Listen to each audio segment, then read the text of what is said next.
بسم الله الرحمن الرحيم. يا أيها الذين آمنوا كتب عليكم الصيام كما كتب على الذين من قبلكم لعلكم تتقون.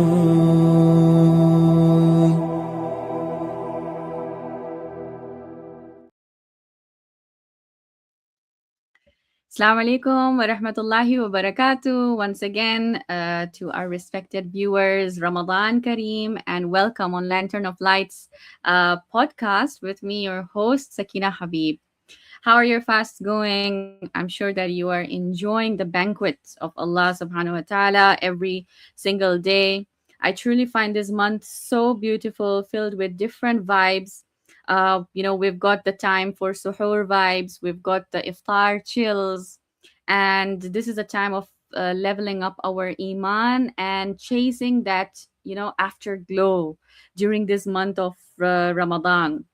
Now, what's the most important thing for today's program is that this program is, of course, it's going to be targeted for a general audience, but I would love for those moms who are mothers of teenagers themselves, and of course, even our aunties and sisters who are dealing with teenagers, or if you want to reminisce your days back as a teenager during the month of Ramadan, then make sure to watch today's program.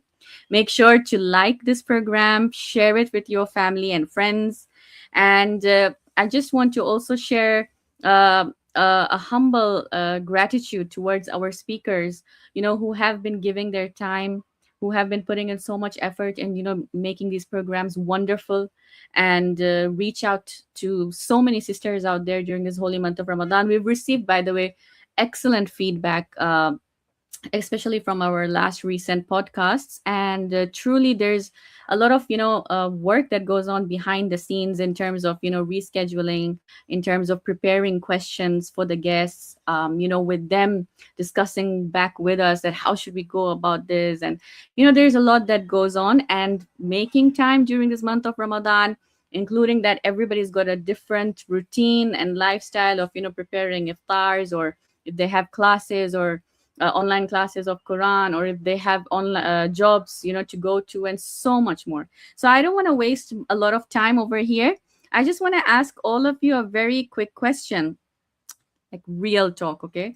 That how many of us are starting our iftar prayers with a phone in our hands, or sneaking scrolls during Quran time, especially after iftar, like when we have our Quran khanis in the mosque, okay? So we're talking endless TikTok, Snapchat. You know who I'm talking about. Snapchat, especially, I think is like targeted for the teens. They're very good at it, like looking at streaks and stuff. I'm not much into that. I'm more of an Instagram person. I don't know about you all.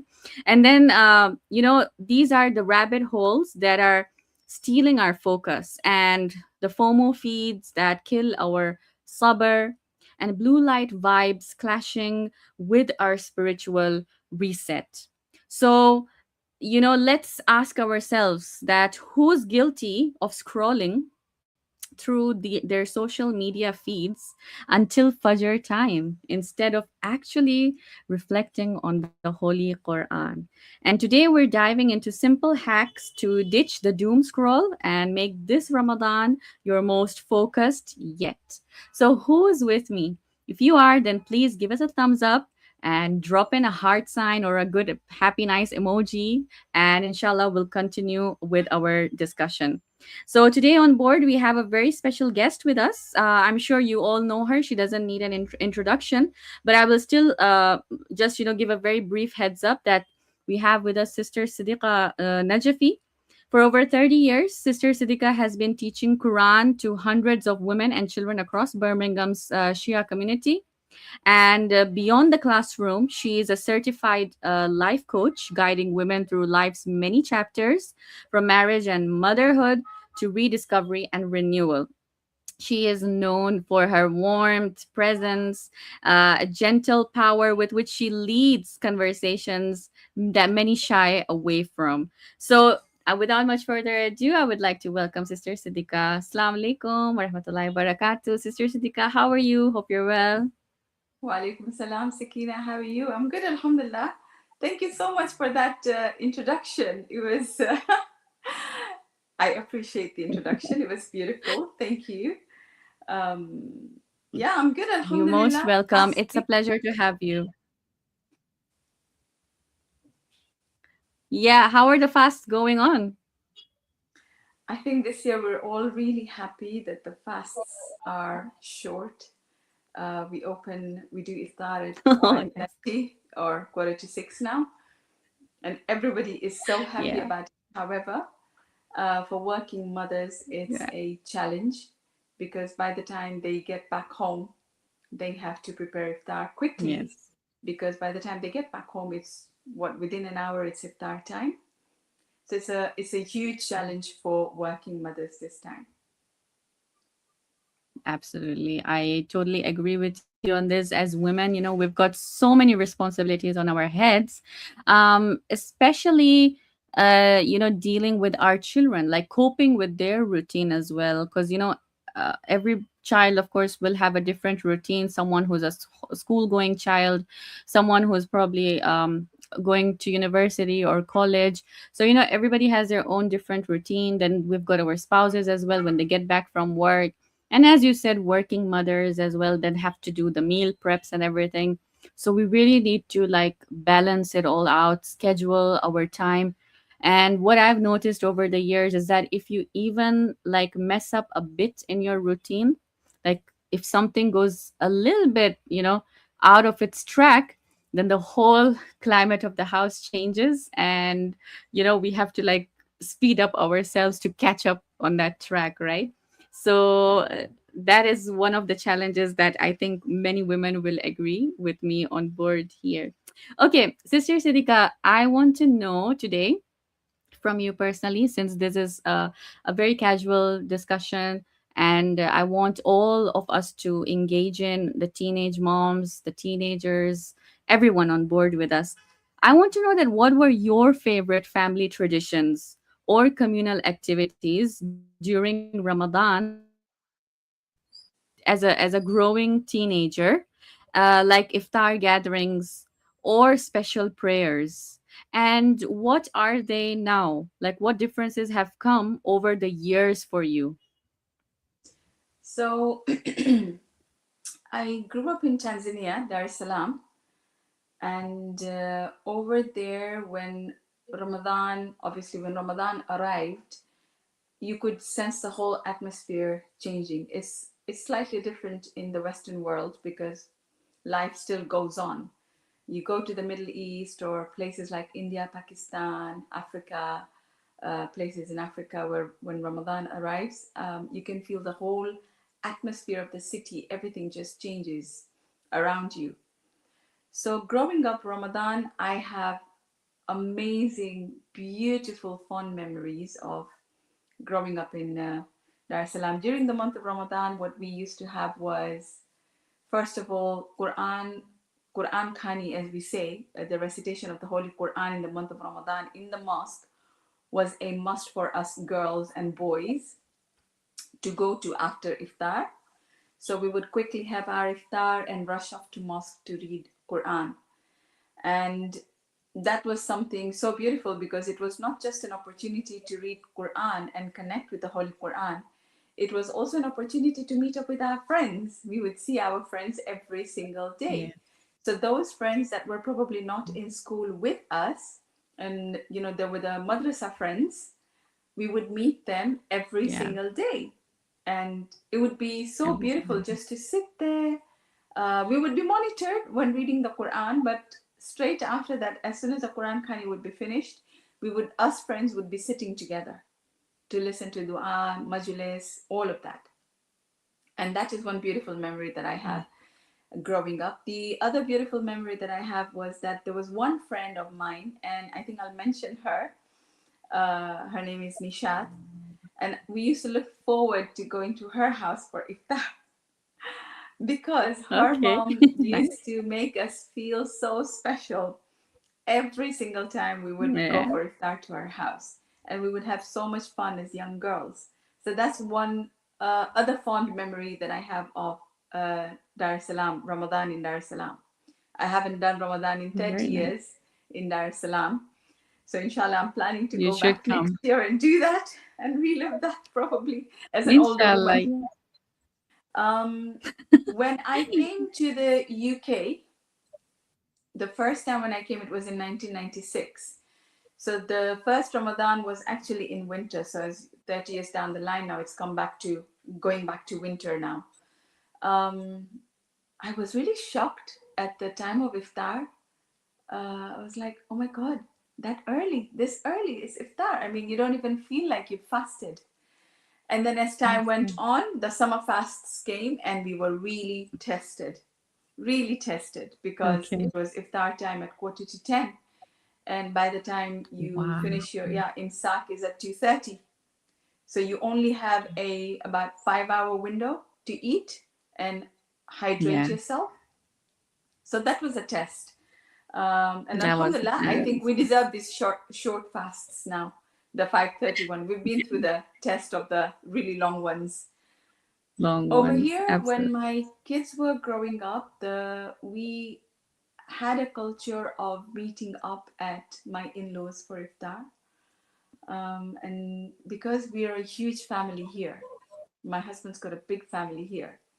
We would all meet up together. The kids would eat together. Us adults would eat together. And in-laws are not here at the moment, but we make an effort that every weekend, and our kids are much older now, they're in their 20s. So, but we still make an effort to meet up every weekend for iftar. So we have like a rotation thing. One day at my house, one day at Rotation. my sister-in-law's house, the other sister-in-law. So we all take turns. So just so that we can sit and socialize. Now, those days when we meet up, obviously we miss going to mosque. My brother-in-law, who is a reciter, so we bring about the whole atmosphere at home. Straight after iftar, we will have dua iftitah, we will have a munajat. So we will do those things just to keep the atmosphere going and so that the kids also don't miss out on not going to mosque. That's the tradition we're still following till today. Yes, yes, till today. So I do want to tell all the viewers that the way Sister Siddiqa mentioned that she, has these fond memories back when she was a teenager in Dar es Salaam. It's very true because it's a very different atmosphere here in Tanzania. Going to the Quran Khanis, the darsas, and then how we, meet our madrasa friends at night. So this is all true and it's still there, Sister Siddiqa. Don't feel old or anything. I'm sure your friends will, connect back with you, and it will be like a nice reunion. So definitely do come enjoy. We've got, these nice, what do you say, our koja dishes, like our East African dishes. We've got the kachoris, the kebabs, the samosas, mandazis, of course, mandazi with uji and chai. That, just beats anything, right? It's something warm and nice. So all those things are really, they add up to your memory. That's very true. And the fact that you mentioned about, kids always coming into gatherings. So yes, this is a very important point. Connecting with our families, be it your in-laws, be it your grandparents or your parents. I think iftar is that one time where, we all can get together and seek the barakah and blessing of that sufra or the table, whatever you have, and it really etches that memory forever, no matter how old you grow. But like, you always remember that, the way we used to sit down, the way we used to open our fast with the kajur, with the dua. And I remember even back home, like, some days we used to have like a full table, a full table spread, like a proper feast. And then there were days when we used to have very simple food items on the table as well. Okay, maybe just one two dishes. Shurba was our main soup, and then they had to be bhajias or samosas on the side, and that's it. Then maybe later on we would have like rice with curry or something, but still it would always feel very different. It wouldn't feel something normal on a regular day. It would always have some speciality added to it. So I believe that these memories are so, so beautiful, something that we can remember for a lifetime. Alhamdulillah. And now tell me that how does participating in Ramadanic Quran activities lead to positive changes in one's spiritual life, such as increased mindfulness or connection to the Quran? So let's, take it more towards the generation of today, the teenagers. Okay. So I know that today's teenagers, they can somehow find it difficult to give a full attention span just to the Holy Quran, because obviously, even for someone like me, okay, I'm not that old, but still, okay, I'm in my early 30s, but I really need my phone constantly in my hand. Like, even if I'm on the iftar table, if maybe I'm getting some important notifications or some important calls, there are times when I have to attend them, and I do feel guilty about it. And sometimes even just to check on the time or the schedule, that what's going to happen in the next hour. So I need to like check my phone time to time. So what are your thoughts on this, Sister Siddiqa? Like, how can we bring some positive changes into our lives by having this detox? I would call it a digital detox, and adding more Quran mindfulness in our lives as we speak right now. I think what rings to me is discipline. Islam is the religion of discipline. So my husband just went to Umrah recently and we were conversing. And he said, one epiphany or realization that I've had is that Islam is a religion of discipline. You look at our namaz Yeah. times, you look at the fasting that happens once a year for a whole month. It's all about recalibrating yourself to being more disciplined. It is literally a religion of discipline. As far as the digital detox and all of that is concerned, and we're all guilty of that, each and every one of us, it is it is an addiction to a certain extent. And again, with that, we require a lot of discipline, a lot of strength to actually stay away from the phone. It literally requires a lot of strength. I would say, for example, with us, when we're breaking our fast, so me, it's just me and my daughter in the house. And the tradition that we've had when my kids were growing up was that during iftar time, the Ahlul Bayt TV would be on Yeah. with dua al iftitah in the With what? background, all the namaz, du'as after namaz would be on in the background, dua al faraj, dua al hujjat, all of these du'as will be on in the background. And we have the tradition till today. My daughter's 23, but that's the tradition that we follow till today. Literally, the adhan starts. So just before the adhan, the Quran is on Ahlul Bayt TV. So the Quran, it starts off with the Quran, then the adhan comes, and the kids know, whoever comes to my house, they know that that thing will be on in the background.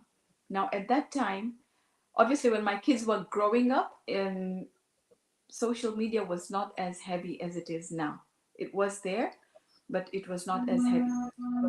With regards to us as adults, I think when we want to instill something into our children, we have to do it ourselves before the children can Mm. follow it. So we can't expect the children to do something when we're not doing it. Kids watch and learn. And we may not see the results of our actions immediately, but we will definitely see it a few years down the line. What Yes. I would say during iftar, the discipline of putting the phone away for even half an hour while you're enjoying your shurba, your date, all of that, just for that half an hour, to be more present, more mindful, to be more grateful that Allah has blessed us with all this food that we're actually eating that a lot of people have not been blessed with. Just to be more mindful about that. And for half an hour, put the phone away. And half an hour is, it may seem a very long time for not being able to access the phone, but half an hour in the grand scheme of things is so fruitful. Just Fruitful. half an hour. Just half an hour. You can get Yeah. back to your phone after that if it is so important. But I think Yeah. what we have to instill in ourselves is that mindful eating, and mindful eating can only happen when you're away from external distractions. And Very in this true. day and age, the external distraction is our phones. So just put Yes. that Yeah. away and converse. How did your fast go? So having conversations as well during the breaking of fast makes a huge difference. Opens up just topics for discussions, any topics, and that comes up for us as family. That is what I would suggest. That's what I do. I don't access my phone when I'm eating. I'm busy watching my Ahlul Bayt TV, and I think with Ahlul Bayt So, TV recently they've changed the dua reciter for dua al-iftatah. And mm, when my kids were growing up, they were used to listening to Abadar al-Halawaji on Ahlul Bayt TV. so, So my daughter, every single day, she'll tell me, I want to put him on when we're having our iftar. And because for her, yeah, it's connected to her memories when she was growing up. That's what it is. It's nostalgic. absolutely. So that's who we put on. Yeah. So that happens in our home till today. Very nice. Same memory, same core memory that I can resonate with. As a young, as a child, up until the age of 12, 13, we had the same system in our homes. Abadar al-Halwaji, my favorite reciter. In fact, I learned the tune and the duas from him. And since the age of 10, 11, I was just following his tune and was reciting it in the mosque as well. So these are some core memories, as you said, and we didn't have the social media feed was not as heavy that time as of right now. So it was so good back then when we had our television, uh, our television screens on, at least the duas, and those duas, used to be echoed in our homes. So I feel that that used to add a lot of barakah in our homes. Alhamdulillah. I think I am getting a bit interrupted time to time. I'm sorry. It's just I'm having a lot of heavy rain on my side at this hour, unfortunately. And because of that, my network is getting disrupted time to time. So I do want to apologize. But thank you, Sister Siddiqa. I can hear you and I am relating with your points. Okay, next question is that what should an outstanding Ramadan look like for someone, who is into Snapchat, Instagram, TikTok? How can we balance it all out in raising our Ramadan ready teens today? I think social media can be used to our advantage when it comes to the holy month. So I see a lot of feeds on the daily du'as of Ramadan, um, on my WhatsApp. I'm not on Instagram or on Facebook or on TikTok, so I can not relate to that as such. However, I do post on WhatsApp stories, so people that are on my contact list will be able to see whatever I post on WhatsApp stories. In terms of bringing about awareness for our teens using social media in the holy month, is that we can bring about awareness of the holy month, the daily du'as that we have, verses from the Quran. You see, we think that in the holy month we have to finish the Holy Quran, and that is not how it's supposed to be. If I even pick a verse that I can resonate with and reflect upon that, and then post that verse on social media, and then see what kind of responses I get. So I can use social media to my advantage in the month of Ramadan, because it is definitely difficult to get off social media. It requires, as I said, a lot of strength to do that. It's a form of addiction, and we're all part of that. Yes. So what we can do is use that to our advantage and post verses from the Holy Quran and ask for reflections. When people comment, you get a lot more input from so many people who have different opinions and different reflections on the same verse. That is something that we can learn from. and think about. I use YouTube a lot. So currently I'm listening to Nu'man Ali Khan's tafsir of Surat Yusuf, and the Mashallah. comparison, yeah, the comparison he's making with the life of Prophet Yusuf and Prophet Musa. So I'm learning that. That was my goal this Ramadan, to listen to that, to listen to So a good. tafsir of Mashallah. one surah. And because I love Surah Yusuf so much, I thought I want to understand a little bit more about it. And we can use all of this to our advantage if we want. Um, If we want. Kids that go to universities who are part of the APSOC society can post so much about awarenesses Yeah. that they bring about in the month of Ramadan. I have a niece who is I think she's leading one of the APSOC societies in London. So she's very active in that sense. So we can use a lot of this to our advantage, as opposed to doing the regular stuff that we do on TikTok, True. Instagram, or any other social media. Why not flip it around? Stay on social Yeah. media, but do something Yeah. different just for the month.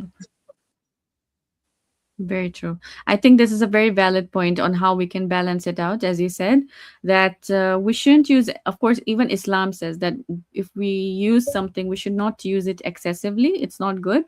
So we should balance it, everything out. So we're not saying that we should completely avoid social media. Of course, social media also keeps us well informed about, what's happening around the world, the daily updates, the programs that happen within our communities, for example. That is also very important. We can't just be like at home and, okay, we're shutting our phones and unaware of what's happening within our own circles and communities.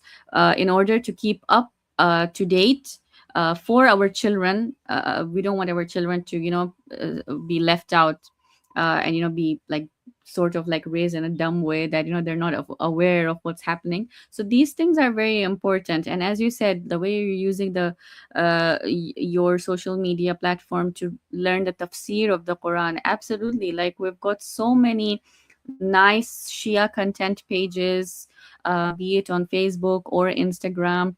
Sometimes even on TikTok, I've seen, like, people who like share good messages related to our Islam, Deen. We just need to make sure that these are verified sources. They are like coming from, what do you say, well learned, well referenced sources. So if we are, always cross checking, then why not go ahead, seek that knowledge information.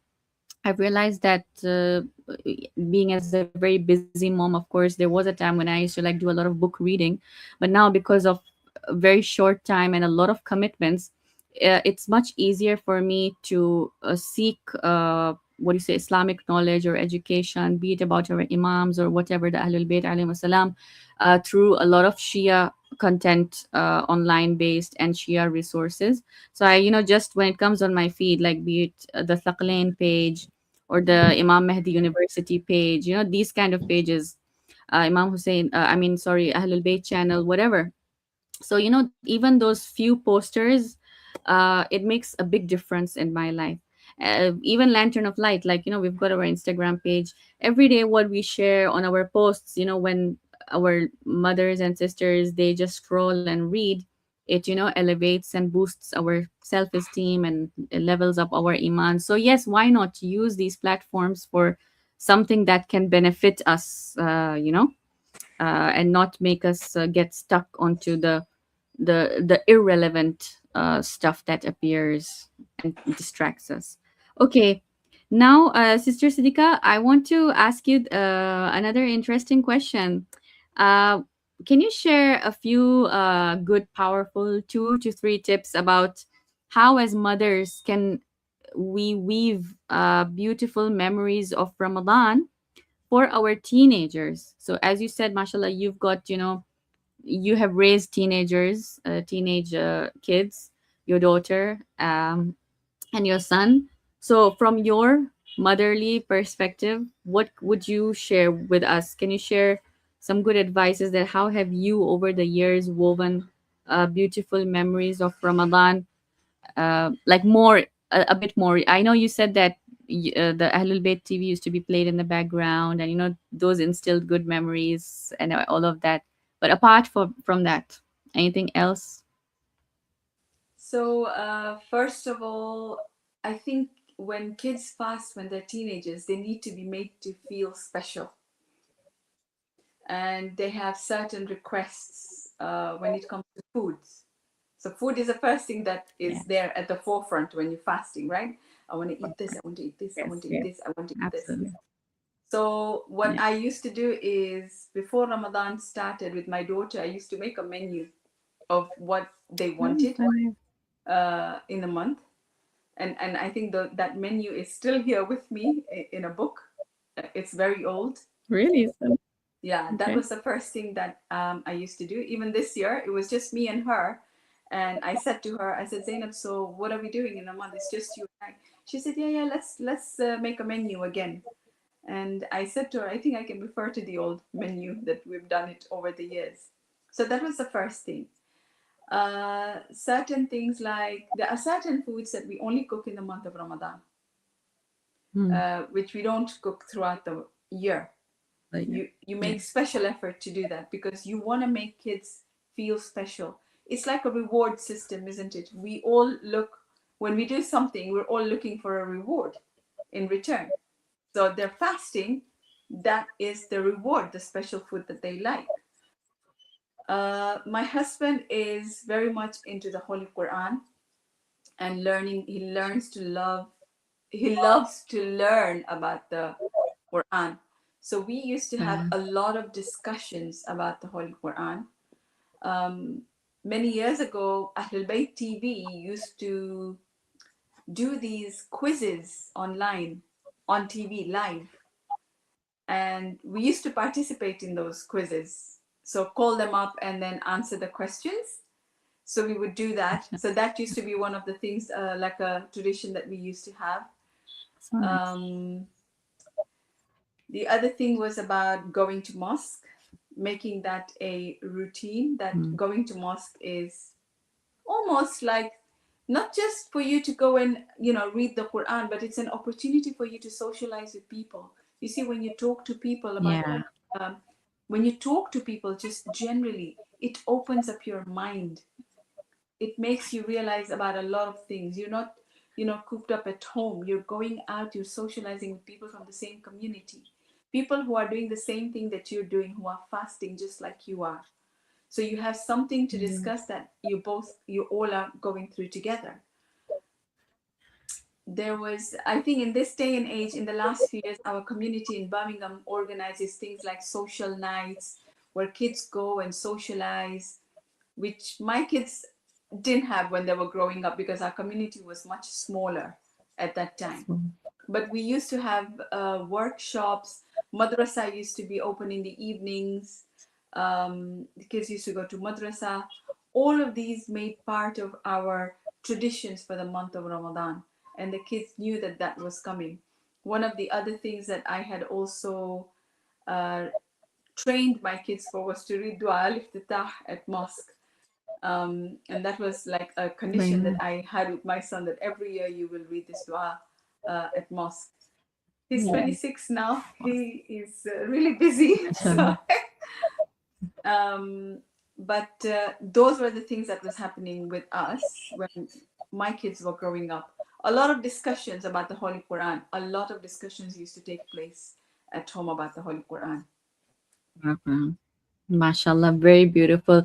That how you've surrounded your children, and your home. You've made your home environment a very Quranic environment from the early years.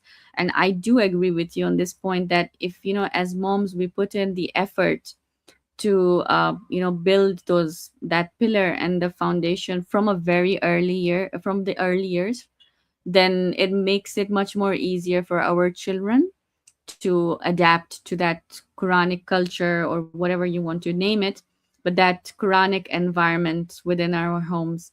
And then as they grow up, they wouldn't feel like it's a burden or a force, something that's being enforced upon them. Why? Because they were already trained from childhood about the Quranic reflections, the Quranic lifestyle, so they would actually enjoy it more as they grow, and they'll be able to reflect upon it as well, and also take it forth to the next generation, like maybe when they will have kids, and they will also take those, that legacy of Quran and those teachings of the Quran, that was like basically instilled in our houses, in their houses, up to the next generations.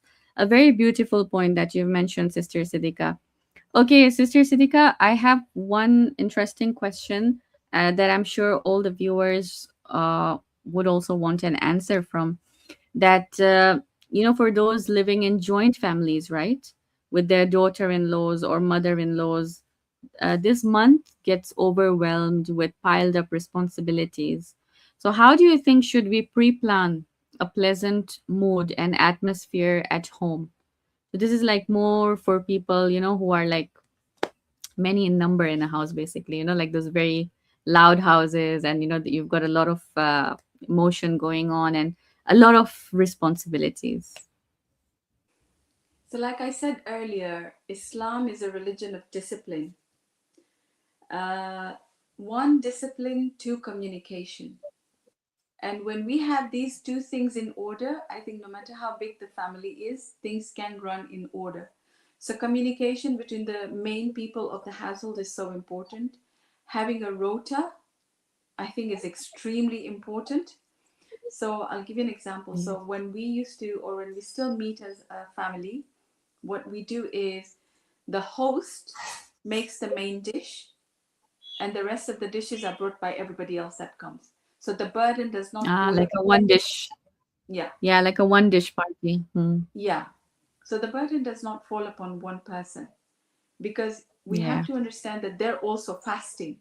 They also have to, stand for hours on end to cook. So communication is important. Discipline is so Important. Yeah. important. And everyone Yeah. needs to be given a chore to do. So when we meet, my chore, no matter where I am, is to wash dishes. I love washing dishes. I find it very therapeutic. So Really? everybody knows I'll be in the kitchen washing dishes.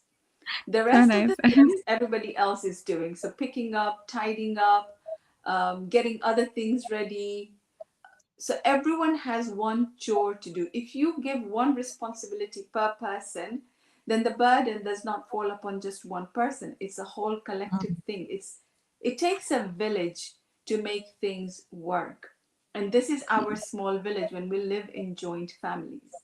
And everybody Yeah. should be doing something regardless of how old they are, because if the kids are younger and they're growing up, we have to understand that kids will do what we do, not what we say to them. So they will watch, observe, and learn. And that's what they follow us, they copy us. However, we do it, they will do exactly the same thing in the same manner. And we will only see those things once these kids have reached the ages of 18 plus. That's when you see all of the things that you've instilled come to fruition, whether they Wow. are good things or bad things. Bad things. All Oh of my those God. things will It's come a to test. fruition. Yeah. It's a journey for Yeah. mothers, like Yeah. parents. Yeah. So I think the communication, because usually it's women that cook in the house, that run the house, usually.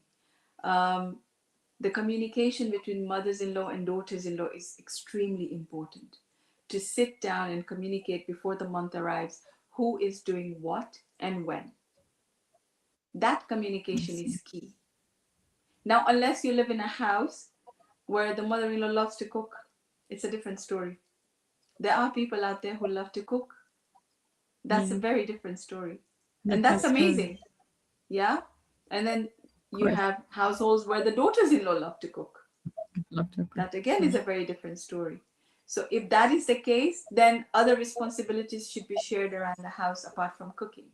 It's all about communication and having that discipline, I think. Yes, yes, absolutely. A very good suggestion and an idea that we should have this rota system, and one can handle, for example, the kitchen department. One can handle what do you say, the food and menu department, as you said, and one can handle the spiritual department. Like we need also. I mean, I don't know why, but I feel like sometimes, uh, as spouses, we often feel that the responsibility should be completely put on the mother, because the fathers are usually outside of homes, and they're the providers. So when they get back home, of course they expect the food to be served and everything. But I want to just add this suggestion from my bit, that if a mother is already handling the kitchen part, the food part, the children part, the fathers can at least step in to help in the spiritual aspect. And how do I mean by that? Is by at least sitting and praying namaz together with the children, like calling them that, come, let's pray together, let's put our prayer mats. Because this is something at least that they can do, rather than the moms now coming out from the kitchen and also now sitting on Yeah. the prayer mats and calling the children, okay, let's do Quran recitation. So I feel like in this, the fathers, or the, what do you say, the men of the house, be it an uncle, whoever, even a brother, whoever, a nephew, should step in. And it really adds more essence and value. Why? Because children look forward more to, okay, what is my father gonna do, what is my uncle doing today, what dua are we gonna recite today, and have those nice Islamic discussions, or those games, quizzes, as you said, during Ramadan. There's so many now good games that are coming up each and every year for today's new generation kids. So why not, introduce those games, like learn 40 ahadith, for example, during this month of Ramadan, every day one hadith or two hadith. Or as you said, surahs, let's make our children learn a surah every week. So if we start collaborating and integrating all these things, then an environment becomes very calm. As you said, that not all the responsibilities are burdened on one person. So we should balance it out very nicely. It's funny you say that, Sakina, because my husband's younger brother Yeah. and his wife, they're both full-time workers, but he loves cooking, so he helps his wife a lot when it comes to Wow, so cooking. nice. So when she comes back home, Lucky. really, yeah, all the stuff is ready, and he's the reciter in our home. So when we do meet up, Mashallah. yeah, he's the one that recites all the du'as and the ziyarat, and so it's and the kids love being around him. The kids are all in their 20s, but they love So being around. beautiful. So beautiful. So we already have that where we have an example Yeah, in our. Alhamdulillah. So So with,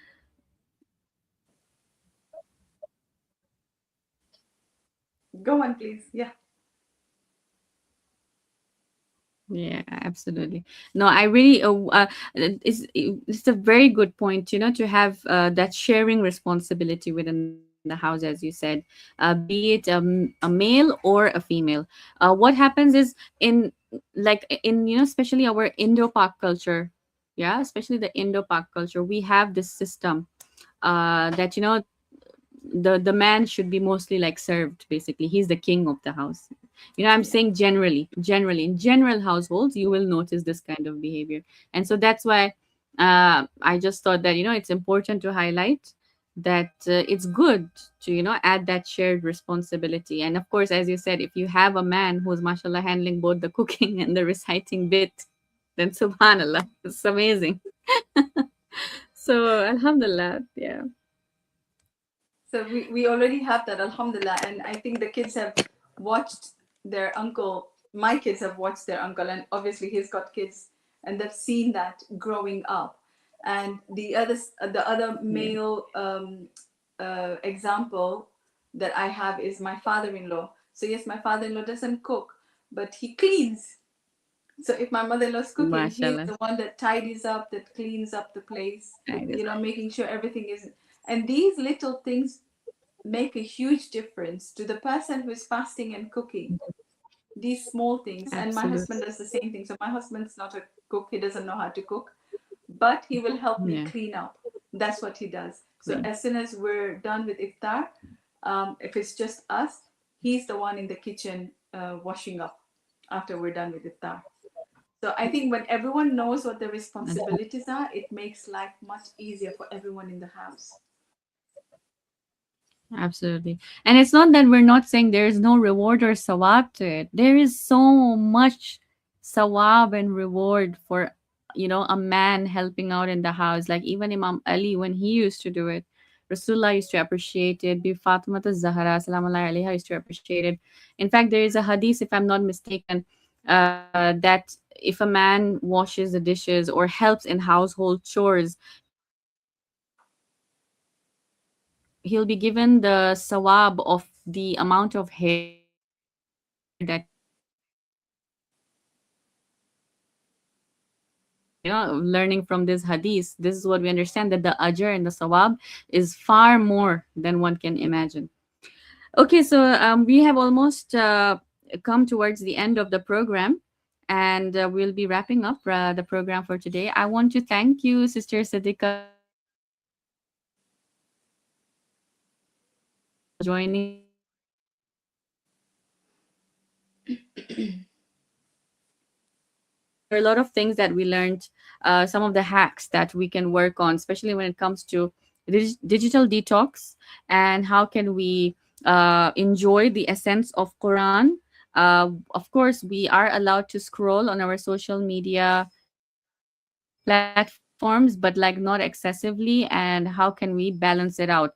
Meaning make a good use of it in the sense of using those platforms that give benefit to us, be it Quran recitation, tafsir, commentary, or simply even watching good shows on our television screens, learning Quran recitations, enjoying the quiz programs throughout Ramadan as they boost your knowledge. So we did discuss about all of that, and towards the end we discussed about shared responsibility in the house, that how can we as a family keep the environment very cool, calm, help out one another, because at the end of the day, this is a family teamwork. And the best thing that we can do during this month of Ramadan is get that collective thawab and reward.